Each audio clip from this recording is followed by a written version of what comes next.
Soggy, sloppy night in the backyard, Jeremy. Yep, Scott, how much do you think we picked up in the backyard so far, according to our rain gauge? 0.4 of an inch. Not a bad guess. 0.55, so 5/100ths of an inch. 55/100ths of an inch of rain. So a little bit over a ½ inch. Not too bad, Scott. A little bit more than what you expected. But yeah, it's been a soggy day all day today.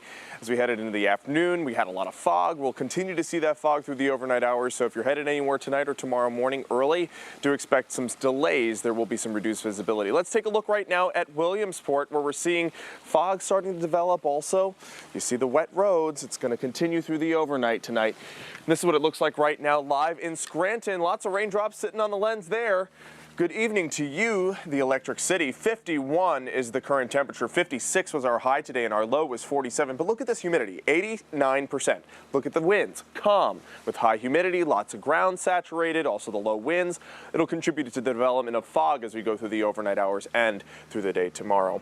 Here's our current radar setup. We do have some heavier bands of rain currently pushing through Union and Snyder counties, Northumberland to Tower City getting in on a little bit of a downpour right now.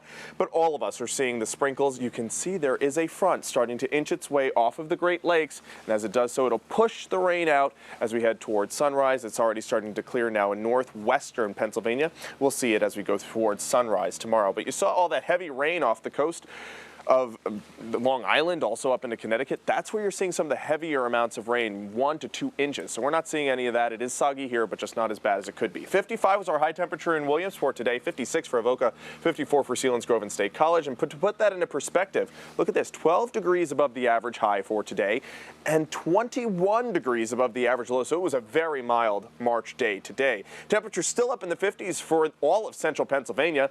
As you go towards the southern tier, still in the 50s there too for Frackville, Auburn, and Tower City, Lehighton as well. Nanticoke at 51 and Scranton too.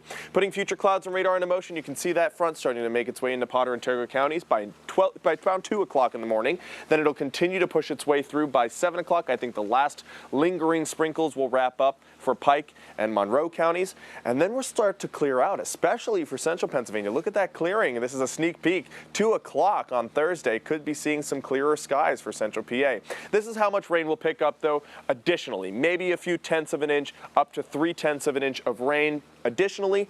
And then we're going to clear out even towards around 4 o'clock. We could start to see some breaks of sun for our southern tier. I think the northern tier will remain primarily cloudy tomorrow afternoon. But then the clouds really clear out for the overnight hours into Friday. And Friday looks like a mix of sun and clouds up until the afternoon when we see our next system start to push in. And it's going to be a close one, ladies and gentlemen. Once we get towards around 11:35 in the morning, that's exactly when the parade kicks off in Scranton. We could be dealing with a few sprinkles, but the heaviest stuff holds off until the afternoon hours. So if you're going anywhere for the parade, just make sure to get back by around 2 or 3 o'clock. That's when the heaviest rain showers could push in. Then they push out as we head towards the morning hours on Sunday. So I think it'll push out in time for the afternoon parade in Wilkes-Barre. But there's your 7-day forecast. Remember, we do push the clocks ahead an hour on Saturday night into Sunday morning, and that'll give us a glorious sunset, Scott, of 7:11 p.m. Tonight, we had our first sunset in the 6 o'clock hour. Sunset on 6 o'clock on the dot. Good stuff, Jeremy. Thank you, Scott. Thank you. We'll see you later. Go on and get dry.